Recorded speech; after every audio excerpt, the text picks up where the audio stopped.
And we are live. Welcome to Ultra Podcast Yay! Z, our Valentine's Day special 2025. I'm JD filling in for Manuel this week, and with me, as almost always, is Josh. Yes, I am glad to be here. I'm glad to be a catty bitch today. I am Fotaku, a photographer and catty bitch. So yes, Josh, you were the one with the idea for this day. Would you like to tell me what we're doing today? Okay, so since we were finally able to lock Manuel away to the Shadow Realm for like a very brief moment, unless he decides to peek in randomly as his seal of Orichalcos is broken or not. We decided today that we would just be going over all the fun stuff in relationships with regards to romances and anime, but also going off the takes on relationship advice on Reddit or relationship stories on Reddit. Mm-hmm. All right, so So as I said, Manuel's having internet problems, so he's sealed away and hopefully won't be peeking his head to get up this week. We hope that does get fixed at least by Friday on my end. So yes, let's get we totally right hope into that. that. I have a few of both of these are ready to go. Let's move over to this scene. So yes, here's the first story that I found on relationship advice looking over it today. My Yay! 38 male wife, 36 I'm going to assume female, but 36 males written here at least. Road rage is endangering our family, and I'm not sure what to do. My wife has struggled with road rage for a long time, but has gotten really bad lately. She has been in 4 accidents in the last 3 months, and she came home today from picking up both our boys, having nearly gotten to another one. According to my 15-year-old, she felt this person had cut her off, even though they hadn't. So they proceeded to accelerate hard. So she proceeded to accelerate hard and get in front to brake check them. And then this other person decided to return the favor. Back and forth several times, narrowly missing one another, and almost hitting other random vehicles. It scares the heck out of me to think what the kids are emotionally going through when this is happening. And it scares me even more to think what could happen if there's a crash, or worse, somebody pulls a gun on them. I'm looking for suggestions on how to handle the situation. There seems to be no end in sight to her dangerous driving. Whenever I try to talk to her about it, she takes zero accountability and just blames everyone else's driving. She straight up lies about what actually happened and gets extremely defensive about me not being on her side. I just want her and my kids to be safe on the road. Anybody reading having any ideas? So yeah, endangering herself and the kids and other people. I would say that if you are the type of person who wants to make it work regardless, you have to make sure that she has no access to the keys, that you both have therapy, that you probably also go to driving school together, because she will probably be very upset about the fact that she might have to like be somewhere else to learn proper driving if you go that route. That will probably be condescending. That's a little extra, but that will definitely get you kicked on the couch. But if it's for the sake of safety, then it's for the sake of safety. I would say do not do the second part of what I was saying. I will say just stick to the first part of just making sure that you are driving a bit more with her, and that you make sure that she does not get homicide like that. And then at the like very opposite of that, I would very much say we need to have a serious talk about this, because this could be a real deal breaker, if not a life ender. Like, holy shit. Yeah, I'm just wondering, they must not have been very big accidents if she's gotten in 4 in like the last 3 months and hasn't either like destroyed the car or somehow lost her license because of it.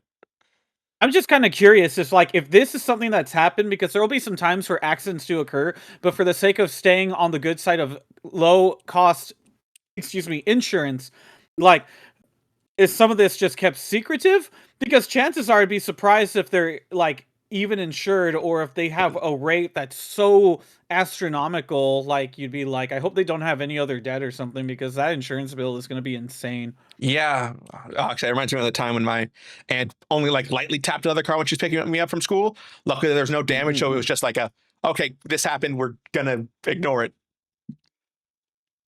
But yeah, she needs to like relearn how to drive and probably some therapy or anger management. I'm with you on that one. Mm-hmm. All right, that one was a quick one. Let's move on to our. Do you have one, or can I move on to my next one? Go on to the next one. I actually didn't have time to get stuff, so I'm like super glad that you pulled it up. Yeah. All right, moving on to my next one. I, 26, have been with my fiance, 26 male, for almost 3 years. I'm also 5 months pregnant and have reached a breaking point. Am I being dramatic? Hi, all. Recently, my fiance and I have been having issues from an incident that happened over the weekend and want to see different opinions. I love running marathons, and it's something I enjoy to do. I had an event on Saturday. I've been telling my fiance about it for weeks. He had agreed to drive me to the marathon so I wouldn't have to drive back home tired. Well, the night before, he stayed home drinking, which I don't mind, but it resulted in him missing everything. The day before, I told him if he would like, I can drive myself to the marathon so he could sleep in and just have to be at the race by 9 a.m. He denied and said he would wake up and drive me there. Cool. The day of the marathon, I get up and he is still in bed. I get ready and do my thing. He sees me getting ready, but decides to stay in bed. I tell him I'm leaving, slightly upset. And he says, aren't you going to be too tired to drive? And I said, yes, babe, but I'll figure it out. So I get to the marathon. I'm running. Keep checking his location. When 9 a.m. hits, he's still at the house. Keep in mind, the race is an hour away. I'm crossing the finish line with my best friends, happy and excited to see him cheering me on. Nope, he's not there.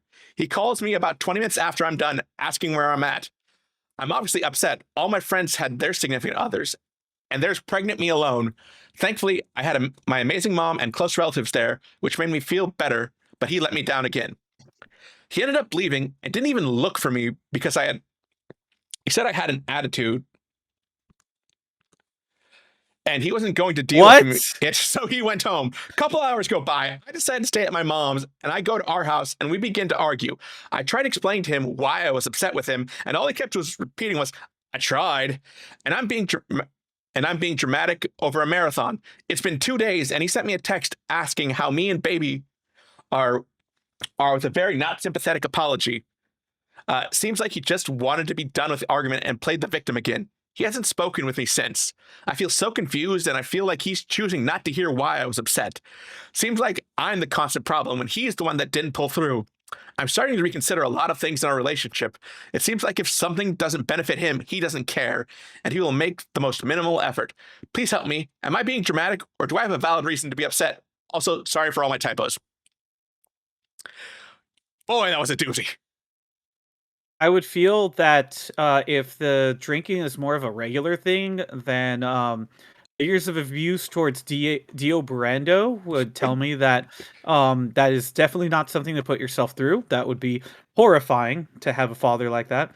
But in terms of the relationship-based thing, it's just kind of like what I feel this is like the worst case of like all the like little bits of things that normally happen from poor dude planning. I'm gonna say it's poor dude planning because we always say that we're gonna like do something, but eventually we hit a point in time where either due to our own personal overstimulation, we end up getting lazy. And this is not me defending it. This is just a situation that normally leads to potential problems and things being backed up. But I'm not here to defend this situation. This situation has popped off so bad that if they say it's a breaking point, I mean, like, first off, it's like not every couple's gonna enjoy doing things together, like that's for sure. Sometimes there's people that like enjoy like card games. Sometimes there's marathons, and a lot of this is like time sensitive stuff that sometimes will be like, hey, let's go do this together or not. And it's kind of tough because sometimes you could be like, oh, is my significant other going to enjoy being around as I do this particular thing? Every couple's going to find a way of going about it just so long as they're like honest. But this was literally a situation of like, the guy literally got super drunk. He was probably hungover. He fell back on everything. He was saying that he was tired.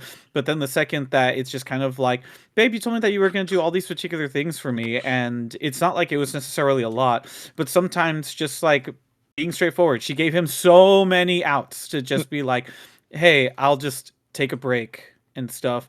And instead it led to like this particular situation where it was just kind of like, and like she just needed a vent, you know? It's just a situation where she needed a vent, but then him getting defensive did not help at all. Yeah, I'm definitely with you on that one. That the defensiveness is uh, definitely not a plus on his part. Definitely a minus on that one. Honestly, the first thing I was wondering about was like, is it safe to run a marathon when you're 5 months pregnant? I'm going to say that runners be built different sometimes, but I'm not sure as to what the case. Like, genuinely, I'm surprised that when he got defensive, he decided not to like go extra about the whole particular thing, being like, "Are you freaking insane?"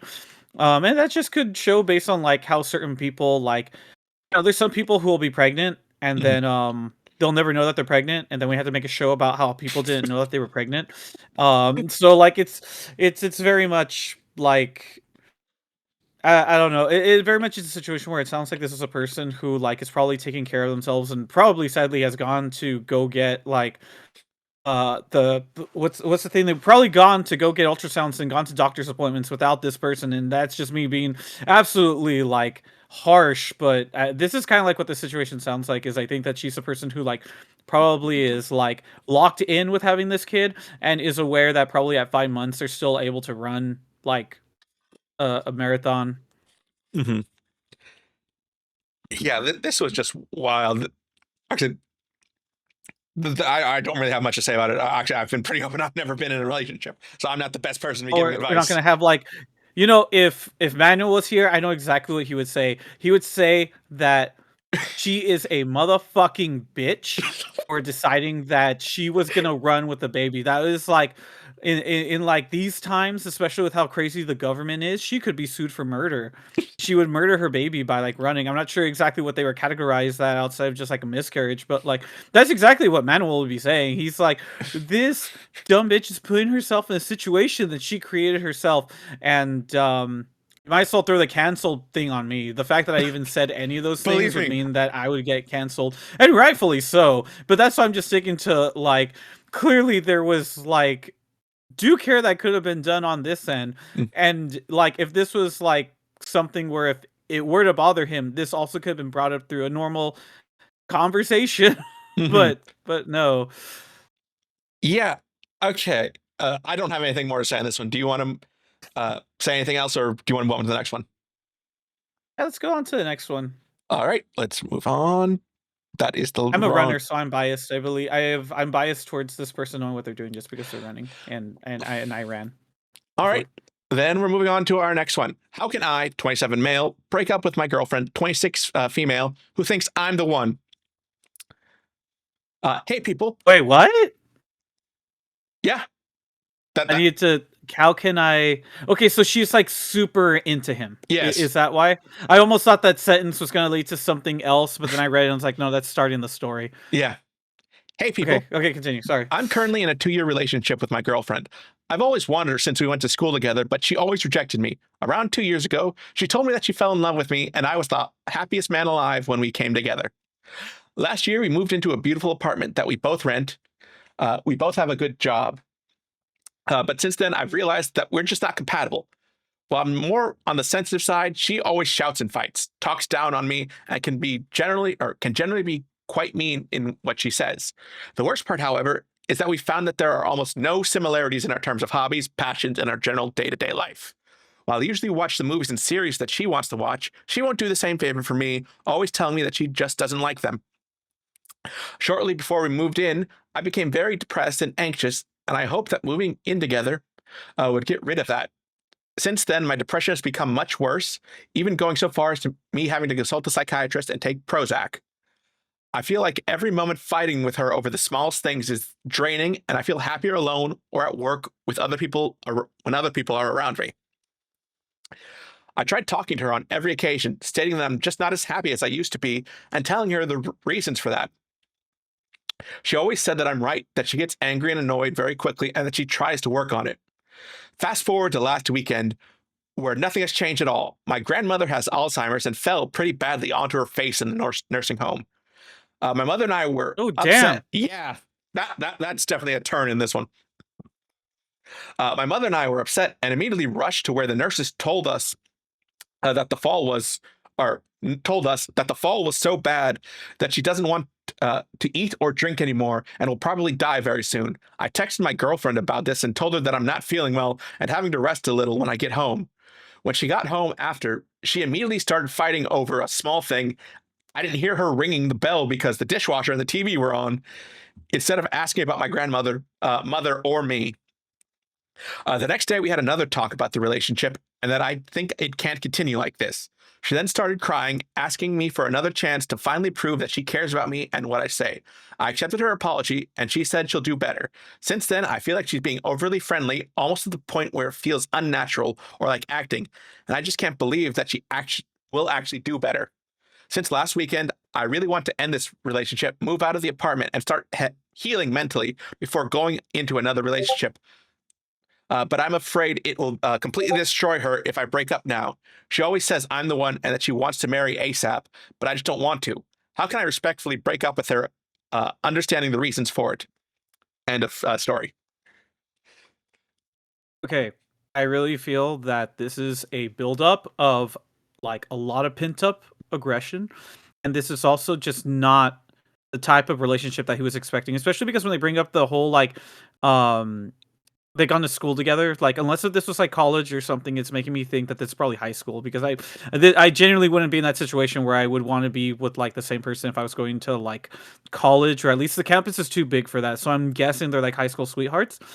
Um, and I'm getting the vibes that it's just kind of like whether it's first or not, this is like very much early based love, and it sounds like just because it's not what he wanted, um, because it's not that I want to downplay anything in particular. It's just that I don't see that she herself has done anything that's like really crazy that he could point out. He's just learned that she doesn't have any of the similar interests that he thought maybe that they would have, that they were probably just really excited, potentially really horny or something like that. But the fact that he later deeps into like the a story that happened with his family, and I thought for a sec maybe it would tie back and she would say something like very hurtful towards like the grandma or so, Mhm. but it really just turns out it's like he's just going through a lot right now, and just in the same way that she might have been peeved, he's completely emotionally unstable because like his grandma is like almost to the point of making a self-exit reference. It's like very much like,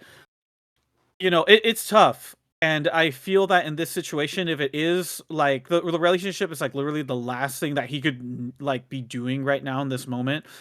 Um, I don't know, he would really have to just talk about like he would have to just honestly talk to her about wanting to break up, because at this point the longer it goes on, the more it is just going to hurt her, because we don't know what her side of the situation is or how she sees the things that they don't necessarily agree upon together. Not to mention, if she is trying to be uberly nice to him, it's coming off as fake, but he could again still be dealing with the issues of his grandma, and then later it's just compounding the issues from I guess not having some things that they have in common, as well as leading to fights that he believes are unnecessary.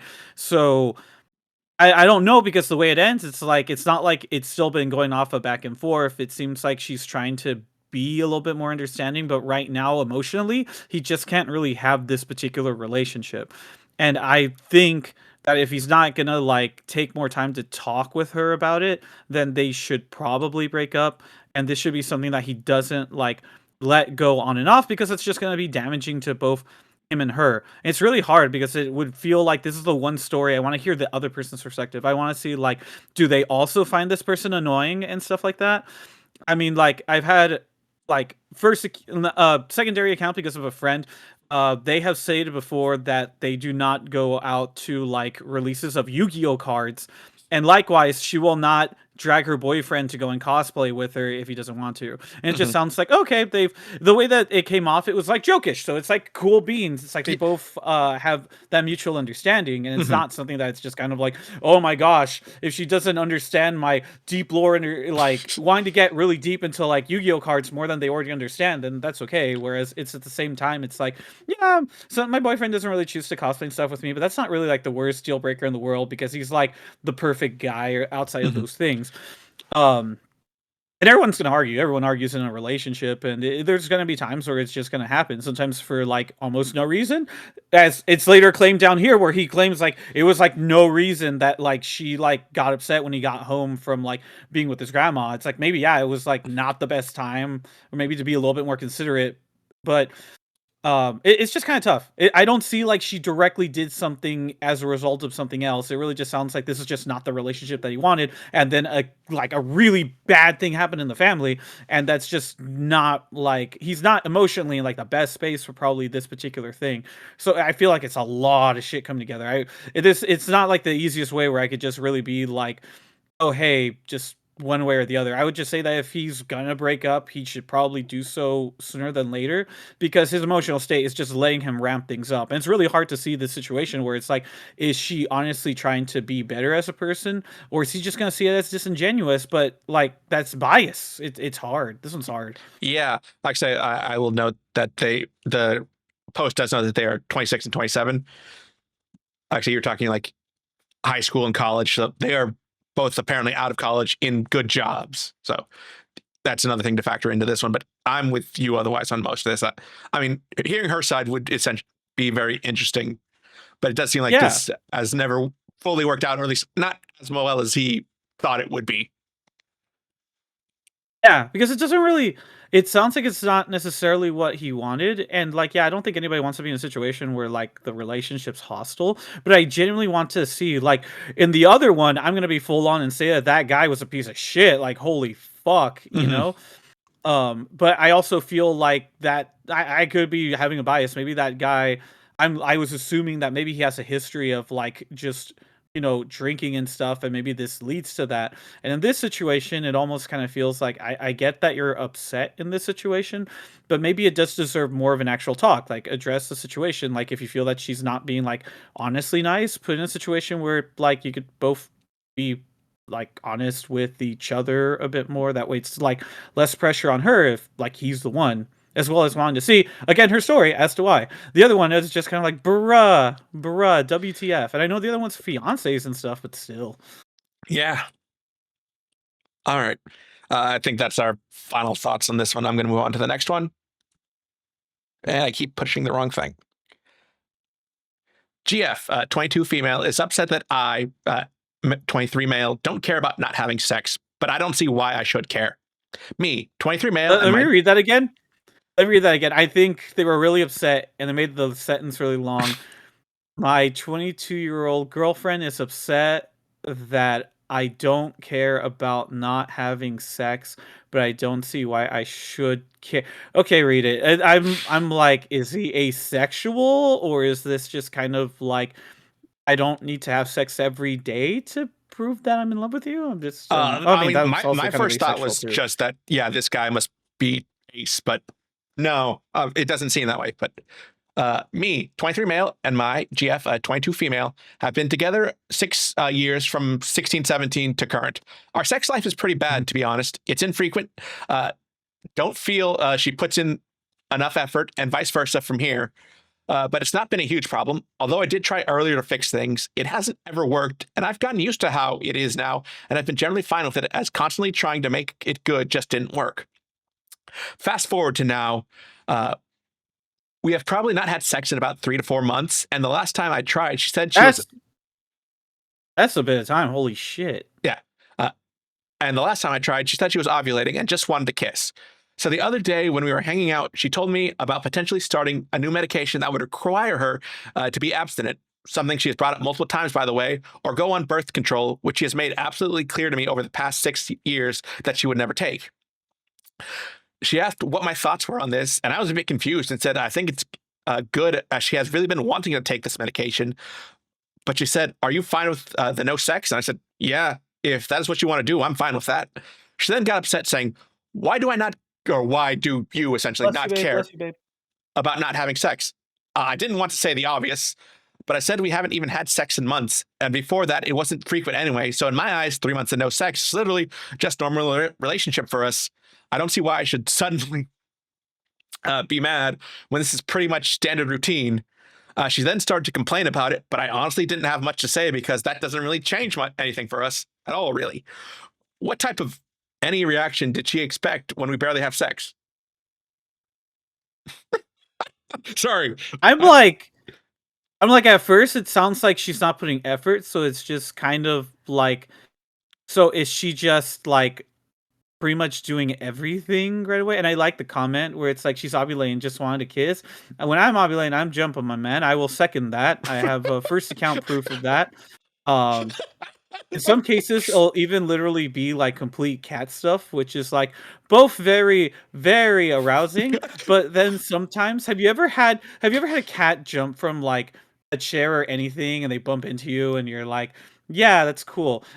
and then imagine that again, which could be really fun, but sometimes then you might fall back on something and it's just kind of like, oh man. I would say that it's always good if it happens while I'm in bed already or near a couch. But sometimes it just be like that. But on top of that, when they said 3 to 4 months, I'm like, "Bro, I'm gonna be honest, like, in our situation, if we go by, like, between even 2 to 3 days, it's very much a, like, 'Do you hate me? Do you not love me anymore?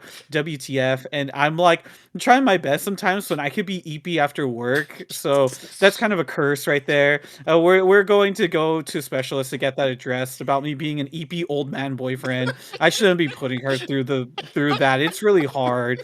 It's really hard. So, um, um, this story though, like it's everywhere because it feels like she wants it, and then he's upset that she doesn't put more effort, so he wants to be like romanced. But then there's a situation where it's like, okay, like you're clearly not into it, but I don't know if it's that he's not into it or is it just because it feels like I don't know, it feels like repetitive, but there's like not passion there. Yeah. And now she's like, I'm gonna go do this one thing instead, so like I don't have to worry about it. But it really sounds like she is like really got the hots for him, that she's totally down to do it. And I think he just needs to like be a bit more honest about like, hey, do this in particular. That's why this is so weird hearing it from this perspective, because my monkey brain will sometimes just be kind of like, babe, let's do it. And she's told me before, hey, I'm down to do it, but sometimes let's still romance it, you know? And sometimes I'll admit I could be pretty monkey brained, or I could be like in a situation where it's just kind of like I'm locked in to go in, but then it's like, no. This would be like the same if this was a situation where I was super eepy and I should be like raring to go and stuff, and then she's kind of like, "Hey, what are you doing? What happened? Where's your where is all of that energy and you know eagerness?" And that's just the thing. I kind of feel like maybe this just deserves to have a bit more talk with that, because then it just leads to way better interactions and stuff. Not to say that that's always going to be the case. Maybe every now and then there's going to be like a situation where it's going to be like very similar. But yeah, no, it doesn't sound like he's completely ace, but it sounds like a lack of passion is leading to a situation that is like this. But it doesn't sound like he's not like not into her either. I mean, I don't know. It's I feel like communication here and in the other one would be really cool. I mean, yeah, like yeah, I'm not just like wow. Yeah. Yeah, I'm with you that it seems like there a lack of communication, a lack of maybe I'll say effort or passion on their part. Something's dying. But the other only other thing I really had on that, well, you saying EP in your explanation, like commentary on this, just reminded me of a clip I had made for a friend of mine who streams, Yeah. where someone who was streaming with them said that they found out that most of the time people, or their conclusion is that most people say EP are bottoms. I don't need you to answer whether or not that Oh actually my applies god. to you. But it was just them saying, "Oh yeah, I say EP," but that's not true. I'm going to actually link the clip of my friend Tiny Ghost after I upload this to YouTube. This will be in the doobly doo in the description So below. Please check that out. this just happens from trying to absorb my girlfriend's lexicon of Fotaku bisexual Wait, hold up. He said bottom. I don't Yeah, I know said if bottom bottom. and bisexual are the same thing necessarily, but um no, I just really like to get immersed in like well, not too much because I am a boomer and that will lead me to come off as cringe boomer, but she prefers it if I'm cheesy and stuff. So I still try to learn a little bit on the dialect. I'm just an old man who gets a little sleepy at the end of the day. I used to be a 29-year-old who maybe could stay all the way up. Lactose intolerant. I'm lactose intolerant. Wait, what does that have to do with this? What does that have to do with anything, Hannah K? But yeah, no. But when you turn 30, you magically start to be like, bedtime is 11 o'clock or 12 or something. But So, you stay up till it's 11. very much a situation where it's like, you know, just just the Ariana Grande 3435 song, you know, stay up all night. And it's just kind of like, I want to. And there'd probably be a part of me that's like, yeah, stay up all night, go to work right after, be like dead tired, but it doesn't matter because we're going like this.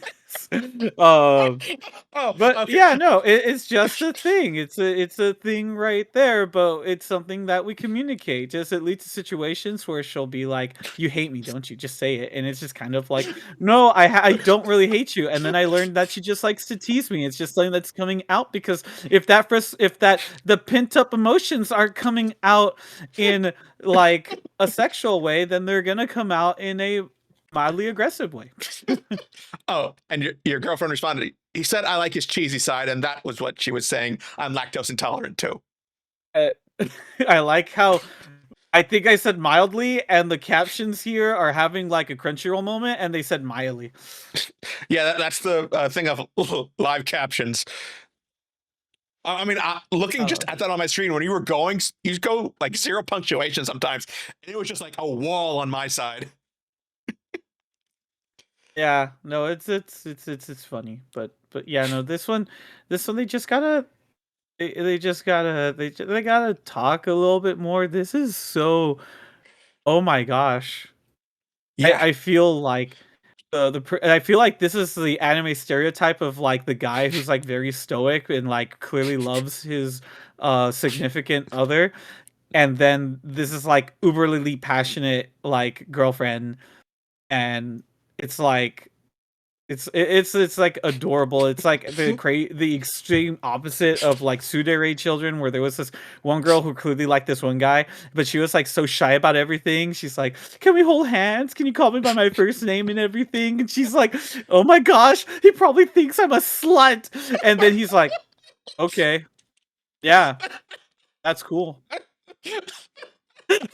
Like I remember that show. absolute absolute stoicism, not showing much emotion, but it's like, ah, he really likes her. He really understands her. And meanwhile, she's like, he probably thinks I'm a slut. I want all these cute things together.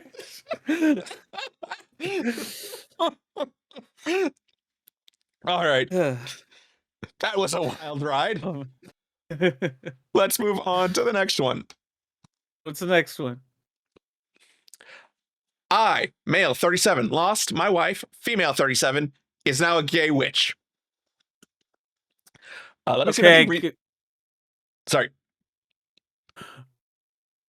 I'm lost. My wife is now a gay witch. Yes. I have to bring this up because it's so small on here that I have to read it on something else. Okay. Is this the ending of the first half of Wicked? Yes. I feel awful sharing, but I'm running out of ideas.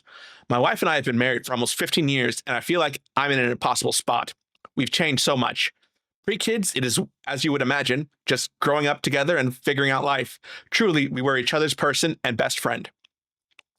We both came out of religiously traumatic experiences and vowed to keep growing and working through it. Growing as individuals has always been a common goal, and we champion that for each other. Okay, stop. Yeah. This is so a Reddit user. This sounds. Oh my gosh. Okay, continue. Continue though. I'm like, what the? Okay. It's a common goal, and we championing that for each other. However, I'm uncomfortable with where things are going.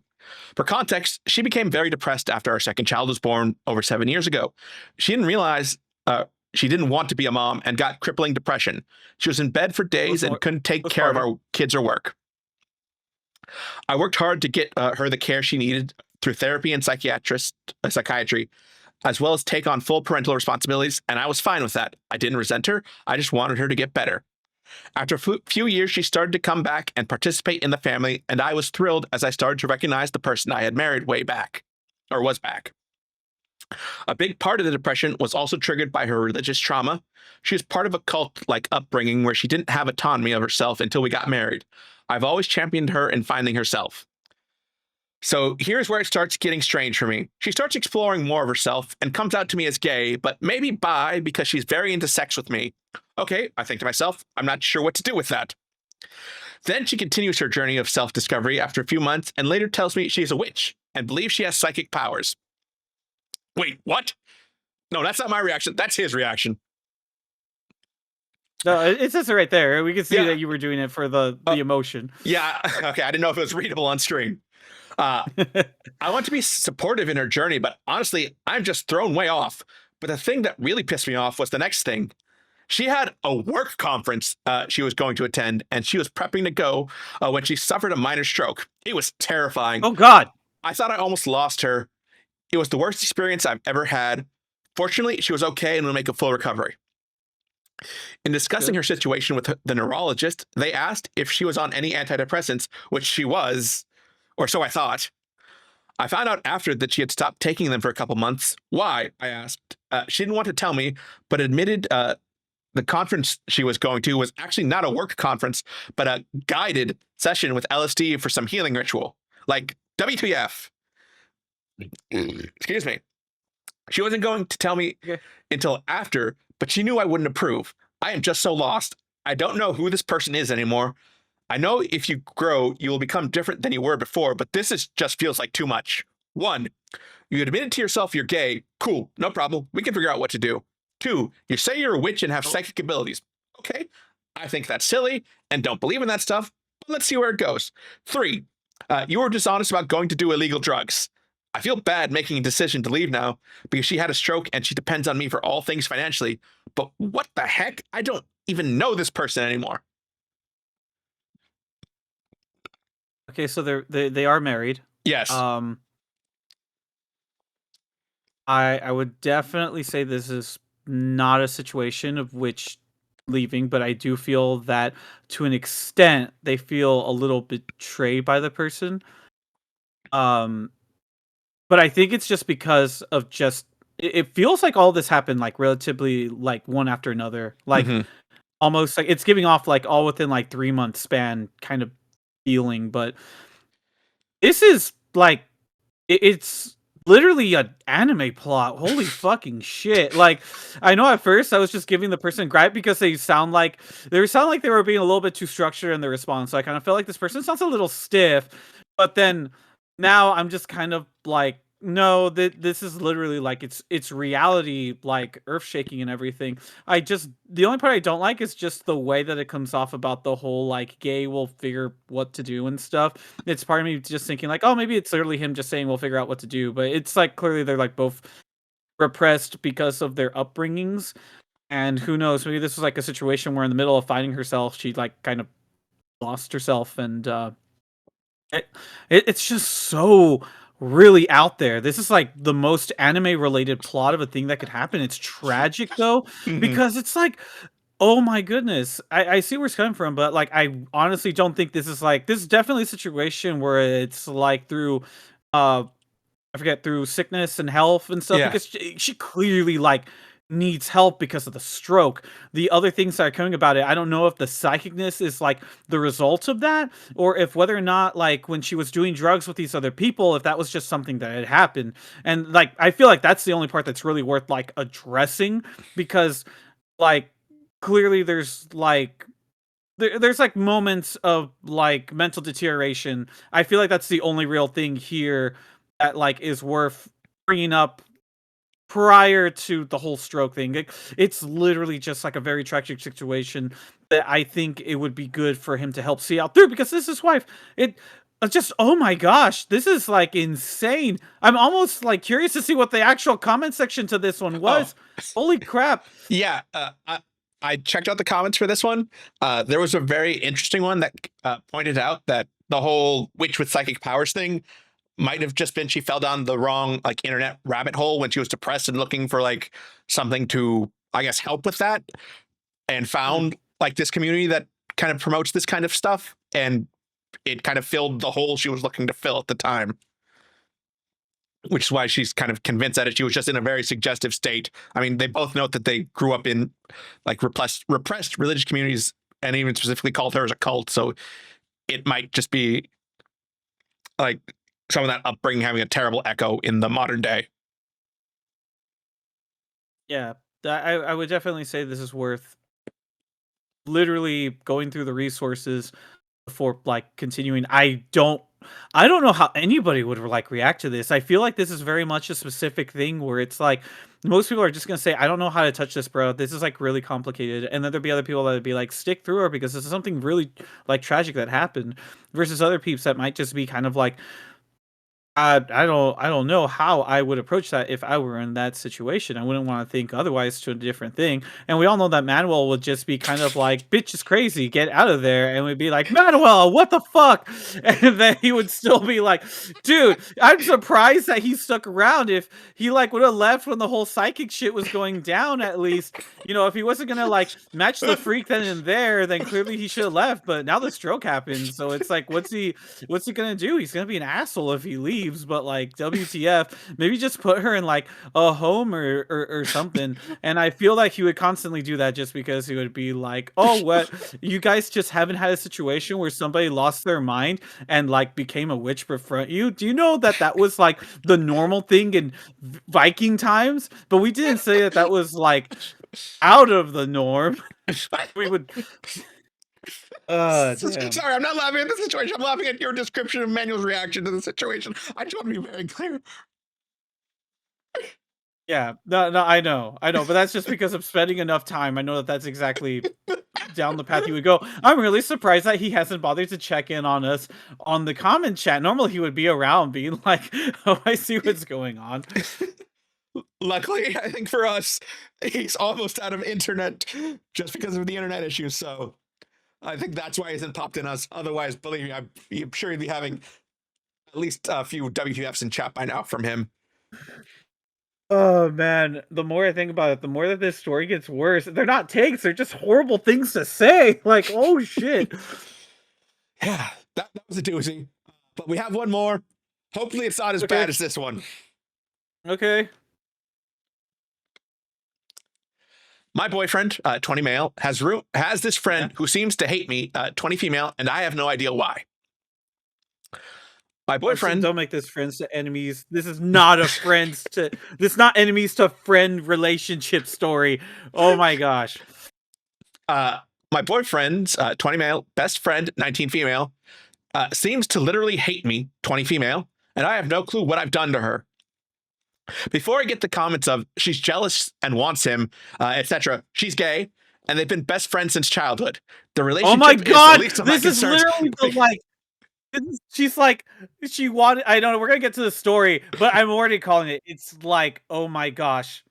Oh my gosh, why are they together? She should be with me. It's gonna be that 911 episode where I thought we were gonna get Buddy, and it was just kind of like, where is this coming from? And then later it's like, oh no, he was into the guy that his friend Eddie was hanging out with, and we were like, oh my gosh.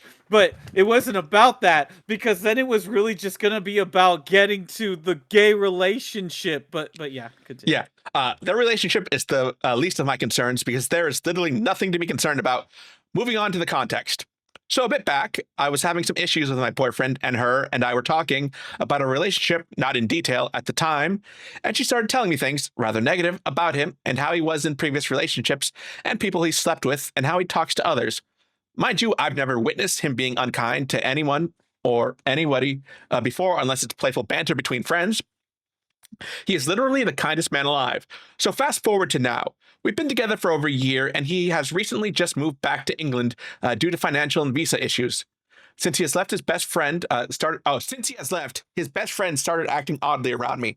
Won't make eye contact, can't hold a conversation, brushes me off quickly when I do try to entertain one.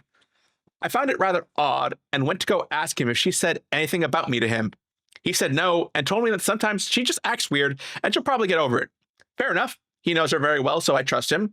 A couple weeks later, he texts me to ask if I've been cheating on him with one of my coworkers. The answer is no. I absolutely never would. I spend most of my time thinking about him, talking to him, working, or sleeping. I wouldn't even have time to cheat.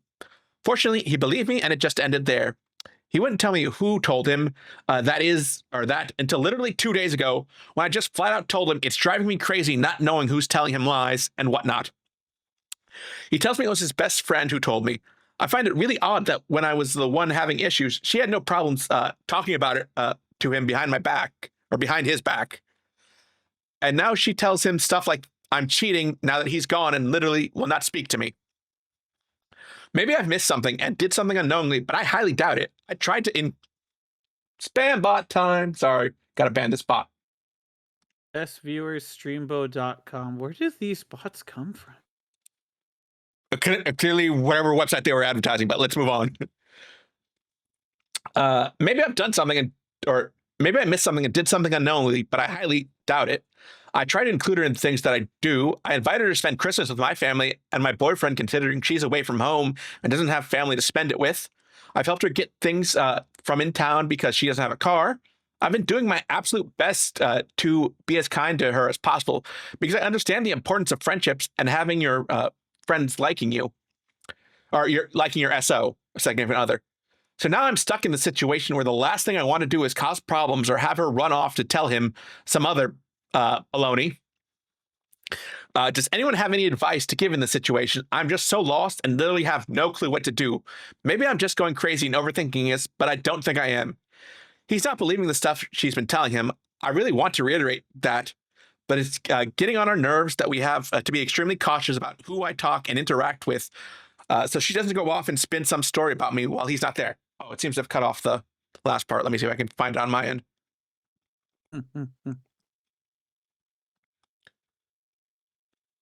Oh, no, that's where I cut it off. I don't know if that's the end of the story or just the end of the important part. So yeah, this was a read.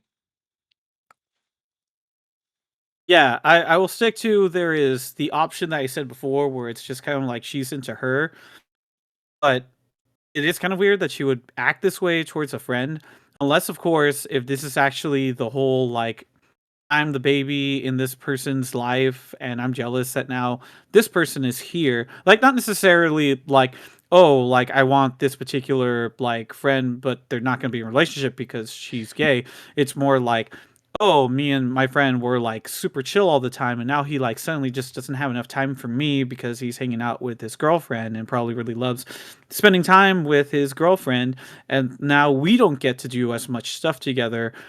Um but like this is definitely like nuclear. Like this is really worth like actually confronting, and hopefully doesn't lead to like a weird tension moment where the other person's just gonna be like, I don't know, whether it be the whole I think you're like really hot and I would prefer that you hang out with me than my friend, but that's also just really weird of a thing to even actually say. That definitely sounds like just television related stuff. And I feel like it would more lean towards the like, oh, I used to hang out with this friend who like totally gets me. I'm not into him romantically, but like, you know, I don't have anybody else I would be able to hang out and do stuff like that. So out of the loneliness, they probably just feel like this person is like taking them away. And who knows, maybe there's like something about them that rubbed them off the wrong way without really having anything to back it up. And we're just in this situation. Definitely the whole trying to make it seem like she's cheating on him is like definitely like, you know, that's definitely like a what the fuck, you know, Yeah. calm the fuck down type of like thing, you know?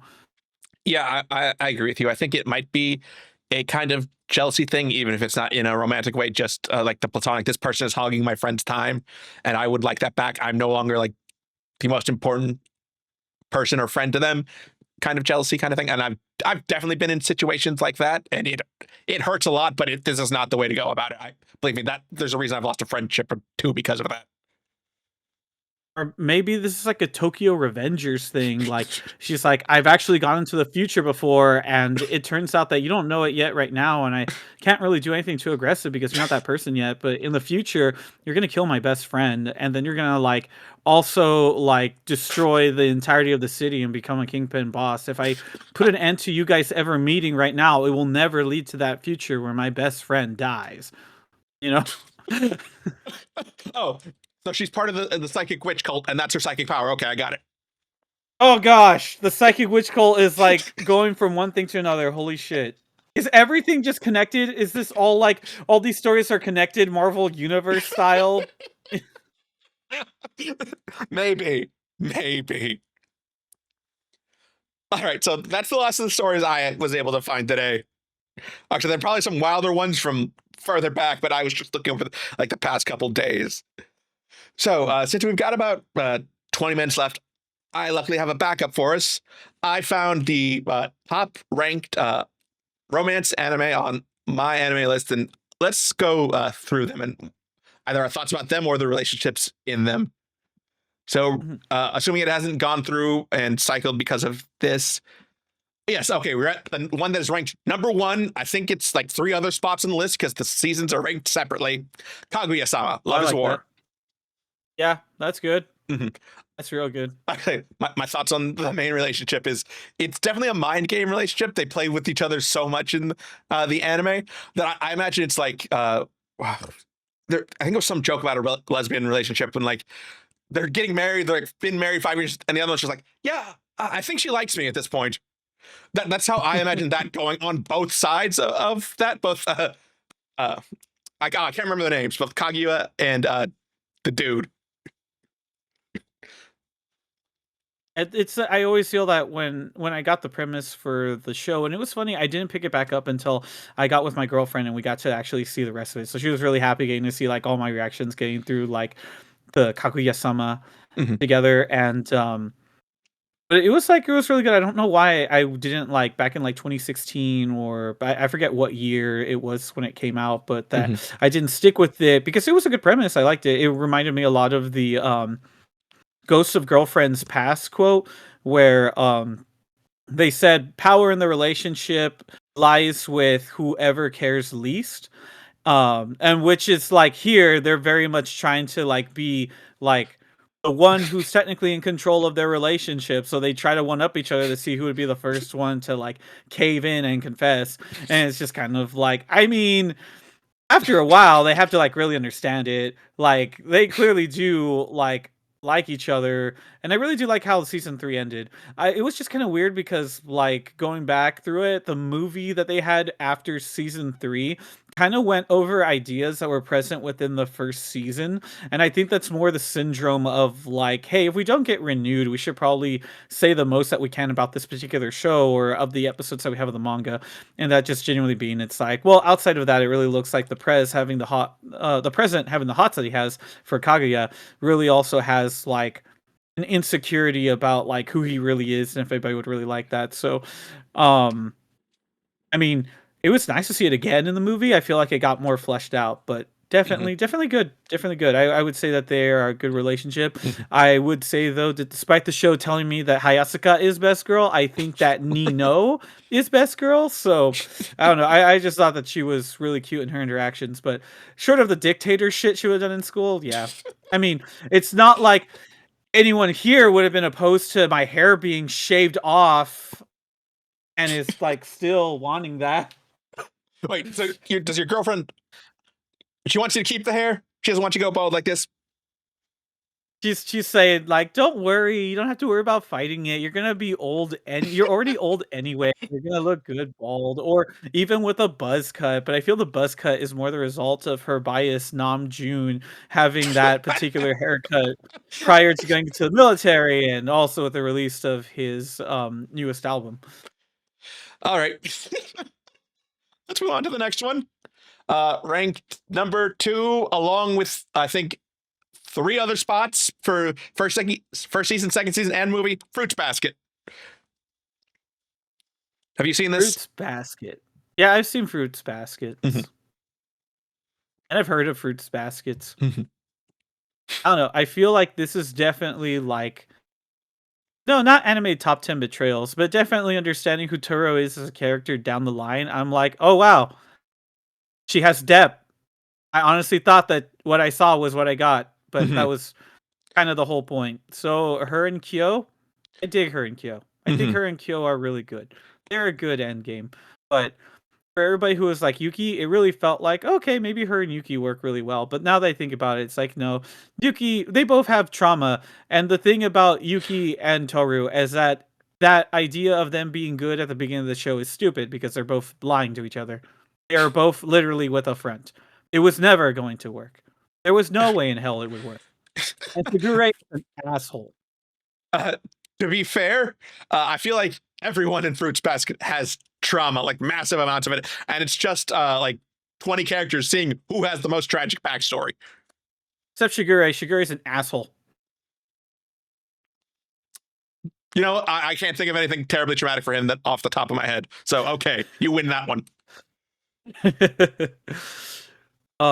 But no, I do agree with that. Everyone has baggage. Everyone here has a form of baggage, except for Shigure. I don't care if he has baggage. He has no rights after being the one who's kind of set everything prior to Toro showing up in motion. But it didn't. I mean, it worked out in the end, so doesn't that in some way give him a pass? What? No, Give him a pass. That was just me playing devil's advocate, see if I could get a rise out of you. No, that would be Manuel's job, where he would show up. You see, the lack of Manuel is gonna bring the most of Manuel out of us, and it's just kind of like, oh come on, he didn't do anything that bad, and it's like he was kicked out of the house. That's why he lives out there. What? No, he just wanted to be on his own because what's it called? Akito was just so terrible over there. It's like, do you know why Akito was like kind of to then terrible? What do you mean to then terrible? You don't know about the war crime Shigure did? It's like, okay, to be fair, this is a shoujo, and it's kind of like, oh, what the fuck, man? What the fuck? Okay, let's move on to the next one while we still have some time. Clannad After Story, number 3. I like how we don't even talk about Clannad. You're just like, Clannad After Story. Well, not you, but where you got the list from. Yeah. Where you got the list from. Oh my god. Yeah.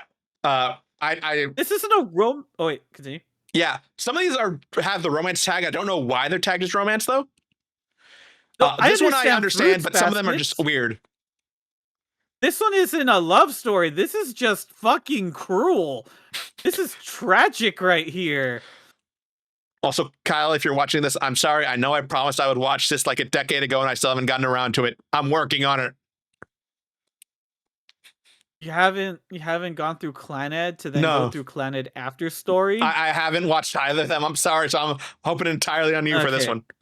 We really can't talk about this. To talk more about it would really like ruin the what's it called? The emotional gravitas. Okay. Yeah, I would say that Clannad After Story is definitely a movie that I did not see coming, especially because the anime itself isn't necessarily like groundbreaking. It's very much a straightforward, like, yeah, this clearly looks like a harem anime that was probably born from a visual novel. It kind of just, it feels visually novelly, and then you get through it and you're just kind of like, okay, that was cool. That wasn't exactly like crazy or anything. You know, it was like, oh, I've seen harems before. This is like not too standard. And then Clannad After Story is just kind of like, hey, you want to talk about art? You want to talk about a slow burn? You want to talk about like proper something really cool? I feel that Clannad After Story is a really good thing to see after watching Clannad. On its own, it is probably a movie that leans more on the tragic side of things. There is love, there is a relationship, but it is not it's not going to be the like feel good time that if anyone says they're going to trick you. That's the only spoiler.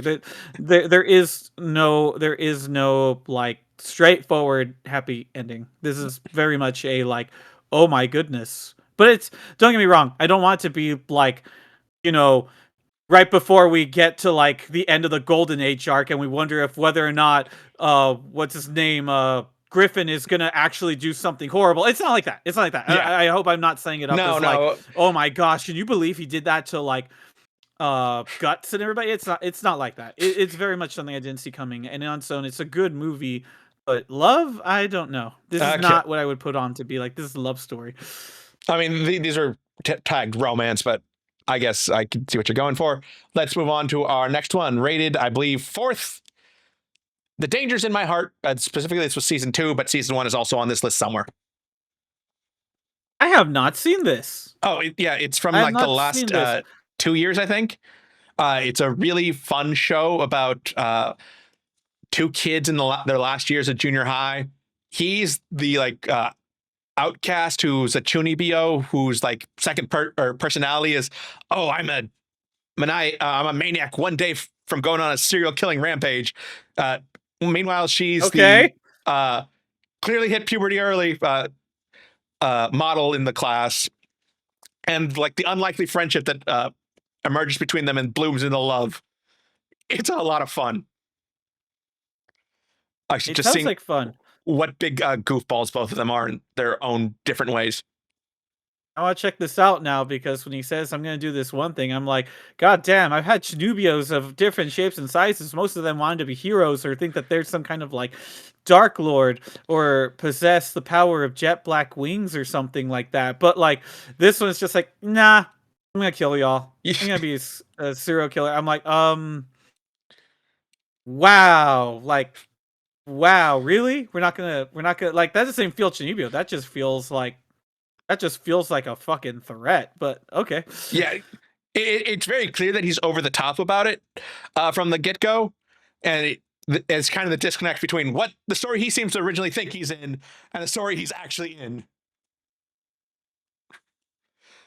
But yeah, check it out. It's streaming on High Dive. Season 1 and Season 2 are both done, so you can check both those out there. I want to check out that show. I think it'd be really cute. I'm hoping it's just more on the cute side, and I'm hoping that this Yeah. side of him. You know what? Really quick, I hate how in anime there's just like this one thing where like the guys will always be so self-deprecating that it causes them to make either a bad judgment call or it causes them to be very short-sighted about the situation which they're in. I don't want to always chalk it up to necessarily guy brain, but I mean after a while, there's got to be some people who like really understand it. Like I guess that's the only trope I don't like is where you have a situation where ultimately the real threat to the stability of the relationship and themselves as a whole is literally just their own insecurity. And it's just very weird because it feels like, hey, this isn't necessarily a situation because some of these stories are like really good. We just got done watching like Not Married. What's it called? What was the anime? It's more like than not a married couple, but less than a married closer than couple, more friends. What than was it? friends, or something like that. Married couple, but not lovers. Yeah, there we go. More than a married couple, but not but not lovers.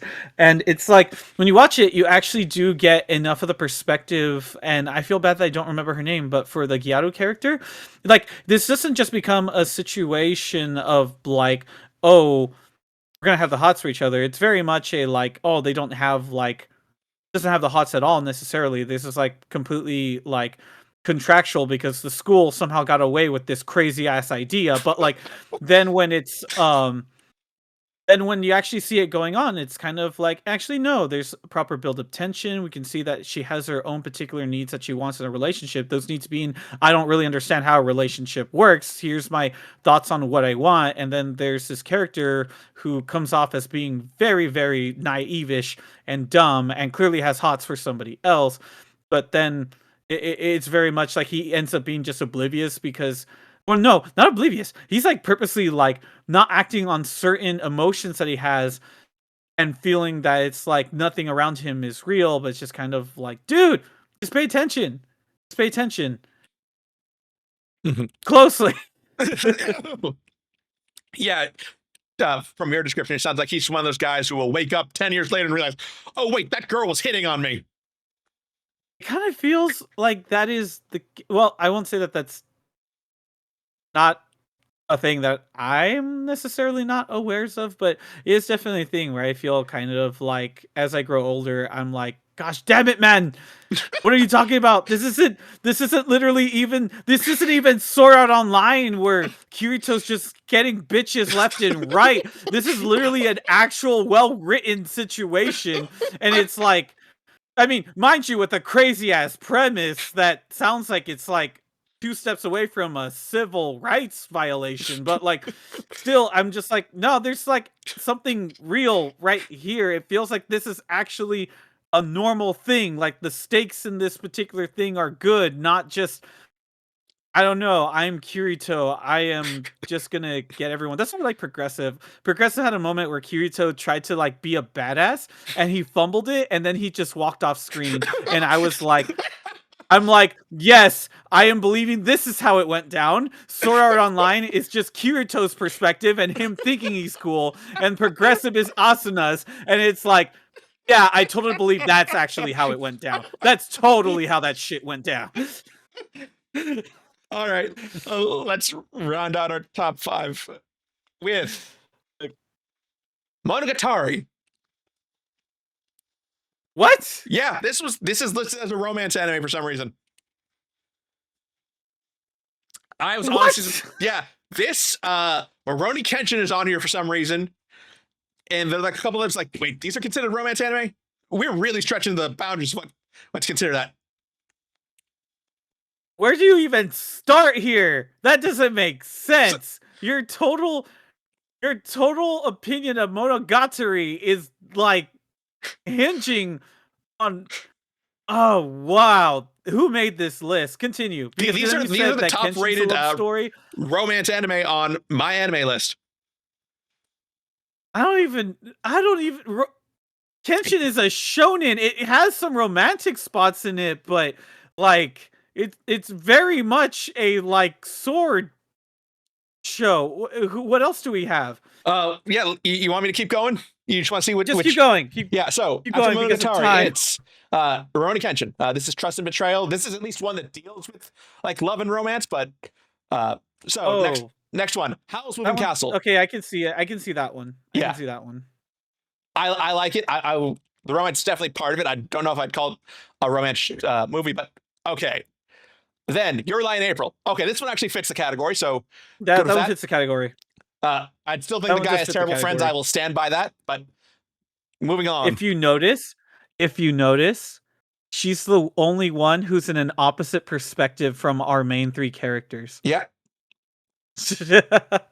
All right. Wait. Oh, you were. I like what's coming next, but yeah, no, I think this one's good. This was definitely a good slow. Yeah, I definitely like the slow burn in Your Lie in April. I think it is pretty cute, but I do feel that it is like the maximum level of melodrama that I was allowing my suspension of belief to exist for 8th graders. It was literally pushing the limits. That's probably when I realized I was getting old, because I'm just kind of like, how the fuck does this motherfucker who was taught how to be a master at the motherfucking piano have a lexicon of language at his disposal? I don't remember him having like, okay, you're not only gonna know how to properly play each song, you're gonna know how to articulate every single word you say. Read through the dictionary. Yes, ma'am, I said read. You know, and it's like I'm like I couldn't. Anyway, yes, this is good. This is really good. Love, Rascal does Rascal does not dream of Bunny Girl Senpai. Or yeah, I mean, I like this one. It's basically not as out there Monogatari, which might affect your this opinion. Makes more sense than Monogatari, yeah, it makes though. More sense. It's much more commonly structured, so I will give it that. It's much more conventionally structured. Plus, I love the banter between our protagonists. It's actually quite adorable. I like it. I like the banter in Monogatari. I can't remember which one it is, but they spend like 25% of the novel just bantering at a table in, I think, Kizu? No, not Kizu. One of them, I'll put it up when I figure it out later. But that was just like, wait, I've been reading this book and it's like a quarter done and they haven't left this table. Next one. Speaking to this, Nana. I think we all stand in agreement that all we have to just say is that Nana is simplified by this one word because it is deeper than the ocean. But I would say at the end of the day, I fucks with it. Okay. I haven't seen it. I've just heard good things about it and a lot of lamenting that it's basically been on hiatus forever. I've heard that too. Mm-hmm. Next. Go ahead. I don't know. I think it's okay. I mean, it's not like the do-all end-all of what could be shonen. I mean, not shonen, shoujo, but it's good. It's okay. All right. Let's say 2 more. So our penultimate one will be I Want to Eat Your Pancreas. I have not seen that, and I have heard nothing but good things. Those good things not being story related. Those good things being, why have you not seen this, man? This is so fucking good. I was just told we're watching that tonight. But okay, yes, cool. My girlfriend was also someone who has told me before, you haven't seen I Want to Eat Your Pancreas? Why do you even have a little poster thing of it in your walls? And I'm like, because I got that off of the promotional calendars from Aniplex. So I just took the part of it and stuck it on the wall. It looked it looked cute. All right, well, message me with your thoughts afterwards. I haven't seen it either. I just know it has a ridiculous sounding title, and that's saying something for anime. All right, and the last one we will be talking about tonight is the Tatami Galaxy. Okay, I haven't seen this one either. I say we call an audible and move on to the next one if you haven't seen this. Is that The Night is Young? No, it's not that. No, this is Tatami Galaxy. I believe it's by either the same studio or the same author. Mm-hmm. But no, I have not seen this. From what my understanding, it is basically just a time loop of a guy trying different options if he goes into different clubs. I don't know where the romance factors in on this. So this will be another one where I'll get back to you after I actually watch it, because it also got a sequel like the last 2 years that I want to see. I will say that the art style, if it is the same studio, because they also worked on Devilman Crybaby, I will say that the art style takes a second to get used to, but I do enjoy both the, what's it called? The Night is Long, so Move On Girl or something like that. Yeah, Walk On Girl. Walk On Girl, and Devilman Crybaby. Definitely both really, really good. Yeah. Okay, and hopefully one we've actually seen. Okay, Bakuman. I've read the manga. Bakuman. The one from the authors of Death Note about making manga. I've only seen, I think, the intro story, and then it like breaks down, and it's like, oh, this is about manga. Yeah, I think that's as much as I've actually like read of this, and now I'm like, this is a romance anime. Yeah, this is another one where like I understand essentially, since love and relationships are like a background element of it, because you know the setup. He likes girl in class. Girl in class wants to be a voice actress. He gets roped into working on manga, so he says, "Hey, will you marry me if one day my manga becomes an anime and you get to play the lead character in it?" And then it's from there more a discussion of the manga industry. Well, that is in the background for a bit when they meet up a few times, like talk to each other. We see how their lives evolve, but we only really get to see them getting together at the very end. Spoiler alert, I'm sorry.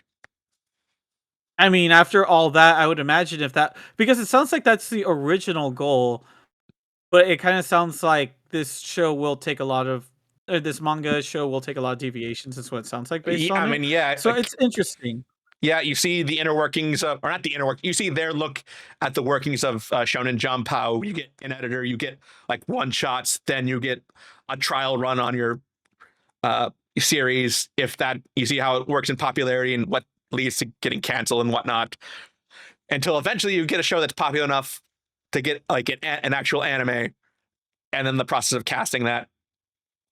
It's a very good read, I say, but I don't know if I'd put it entirely in the romance category, other than the fact that I have a lot of questions about the people who put stuff in this particular category. This is not, I don't know, it almost even sounds like there's not as much romantic wooing. It's literally just a situation of like, this is my dream and we'll get to it, but I'm just kind of like, but do we have proof that this relationship will work? I have not read this. Maybe that's why I should probably read and or watch this before, but this takes me for a loop. I'm really interested to see. Like, I was like, really, no Toradora, no what's it called? Yeah, if we go no commentary, I can just go over the rest of the list. I have the top 31 individual series, so if multiple seasons are on here, 31. Okay. Yeah, I'm just counting them all together, all seasons together, except for one, which I made an exception, but you'll see it as we go.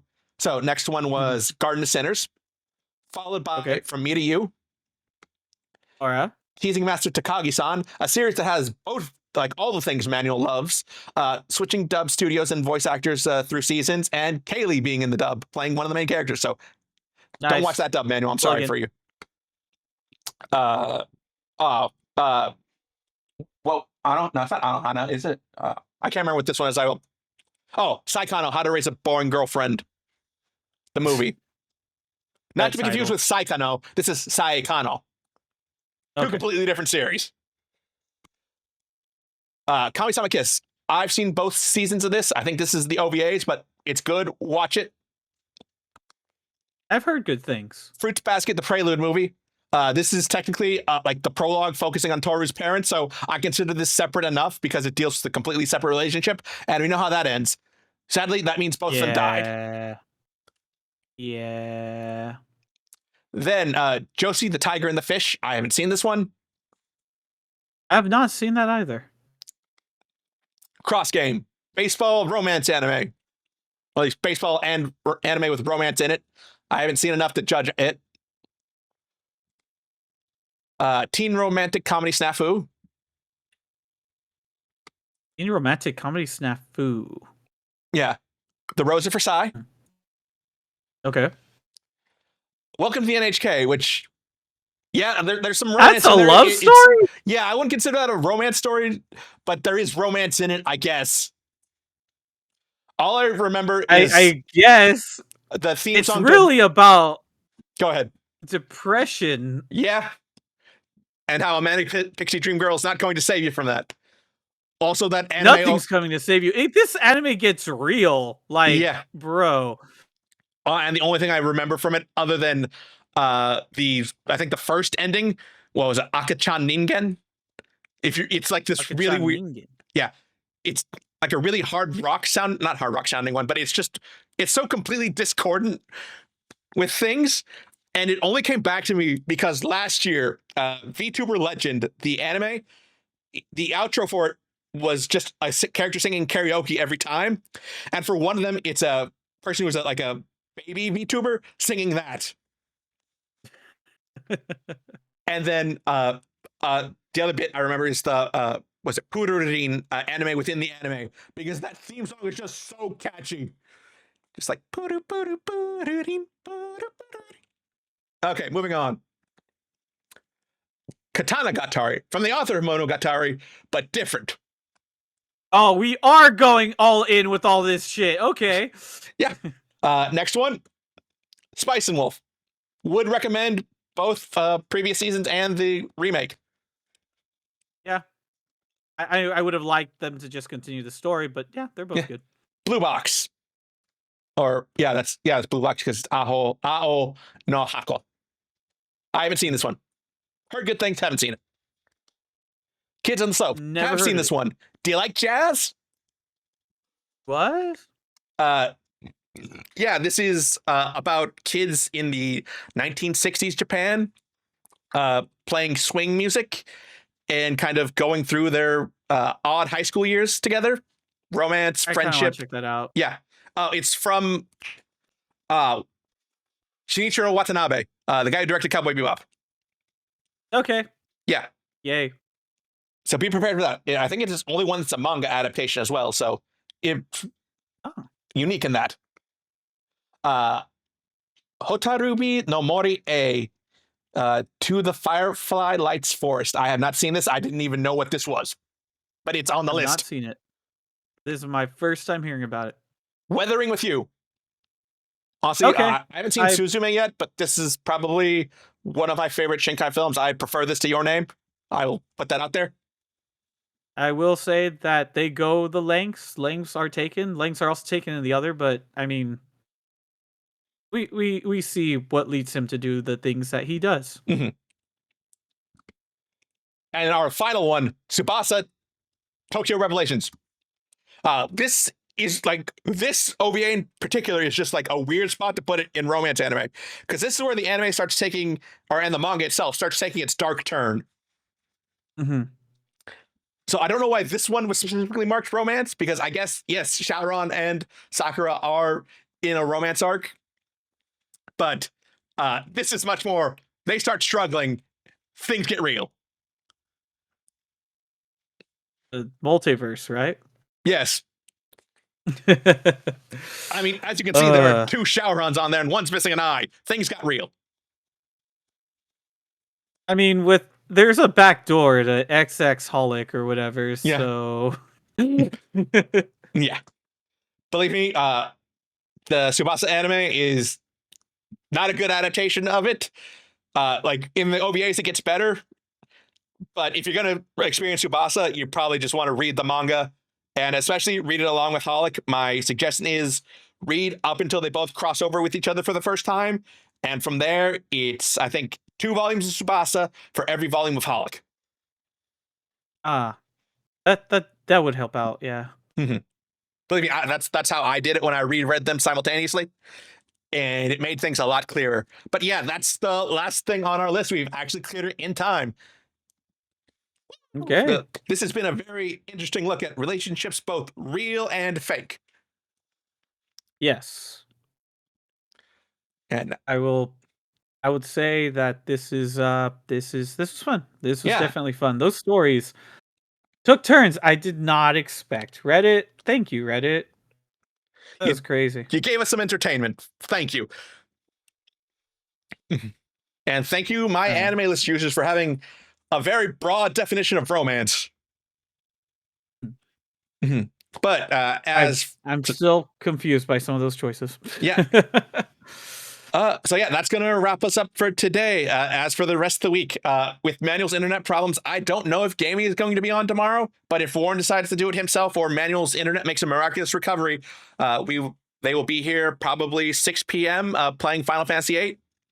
If not, our next stream will be Drink Talk Roll. We will be back for a Valentine's Day, not special because we're not doing a special for the holiday. I'm sorry. But we will be continuing our campaign with a different holiday-themed show, if you think about it. Anything with snow is a holiday show, right? It's called vaguely winter holidays. Non-denominational winter holiday. Yeah, it'll be a non-denominational winter holiday, just, a month and a half late. Maybe 2 months late, depending on how you look at it. Golden Sunday should be back for one final stream. UPZ, once again, is going to depend on Manuel. I'm also handing over the reins to Josh because next Monday, I am taking my first trip to Japan. So I will not be on at A to J for the next 3 weeks to a month, depending on how long it takes me to get back into the swing. Makes sense. But I will be back and ready to talk my trip next month. You will talk about all the trip when you are back. Yeah, but you will talk about it constantly. I will have a PowerPoint. Don't worry. Yay! I like slides. Yeah. But Josh, I believe I've already sent you all the things you should need. Just let me know if you have any problem with them. I will still be at least communicable while I'm in Japan. But do you have anything you want to promote, Josh? As of right now, just follow me on Instagram. I am Fotaku of Fotaku Network, and definitely check me out there. Otherwise, I will be here at Ultra Podcast C because I still have not figured out when I'm going to get back onto streamings. Okay, I'll change that before I leave, or the Fotaku command. So thank you all for joining us tonight. Thank you for taking this weird trip down romance story lane.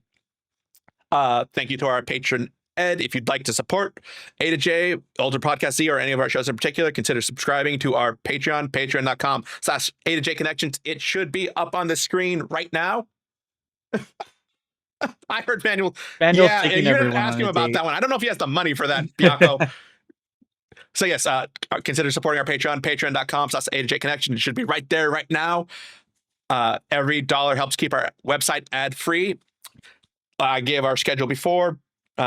See you on. I will be there on Friday, and then I will be gone. Thank you, everyone. Shout out to our patron Ed. Just in case I didn't say that before. Good night, everybody. Thank you, Ed.